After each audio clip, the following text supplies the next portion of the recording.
ចំណងជើងរឿងស្បែកជើងពីរគូនឹងការលក់នៅទ្វីបអាហ្វ្រិកកាលពីច្រើនឆ្នាំមុនមានក្រុមហ៊ុនផលិតស្បែកជើងដ៏ធំមួយបានបញ្ជូនភ្នាក់ងារលក់2នាក់ទៅកាន់តំបន់ដាច់ស្រយាលមួយក្នុងទ្វីបអាហ្វ្រិកដើម្បីសិក្សាពីលទ្ធភាពក្នុងការបើកទីផ្សារថ្មីភ្នាក់ងារទី1បន្ទាប់ពីទៅដល់បាន2-3ថ្ងៃគេក៏ផ្ញើសារមកក្រុមហ៊ុនវិញថាសូមមេត្តាដកខ្ញុំត្រឡប់ទៅវិញទៅនៅទីនេះគ្មានសង្ឃឹមតតែសោះព្រោះមនុស្សគ្រប់គ្នាមិនពាក់ស្បែកជើងឡើយយើងច្បាស់ជាលក់មិនដាច់សូម្បីតែមួយគូភ្នាក់ងារទី2ផ្ទុយទៅវិញគេបានផ្ញើសារមកក្រុមហ៊ុនទាំងរំភើបថានេះគឺជាឱកាសមាសហើយសូមផ្ញើស្បែកជើងមកឲ្យខ្ញុំឲ្យបានច្រើនតាមដែលអាចធ្វើបានព្រោះនៅទីនេះគ្រប់គ្នាទាន់មានស្បែកជើងពាក់នៅឡើយទេ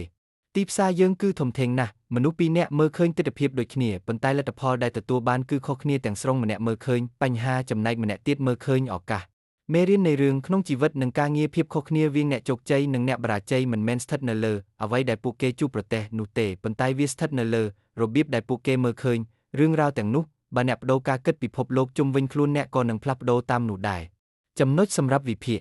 ការមិនពាក់ស្បែកជើងតំណាងឲ្យស្ថានភាពខ្វះខាតដែលអាចជាឧបសគ្គឬជាឱកាសអាស្រ័យលើការយល់ឃើញ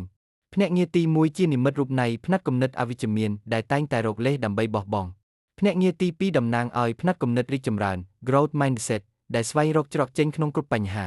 ការអនុវត្តតើនៅក្នុងការងាររបស់អ្នកសប្តាហ៍ថ្ងៃមានអ្វីខ្លះដែលមើលទៅដូចជាបញ្ហាតែការពិតវាអាចជាឱកាសដែលអ្នកមិនទាន់បានចាប់យក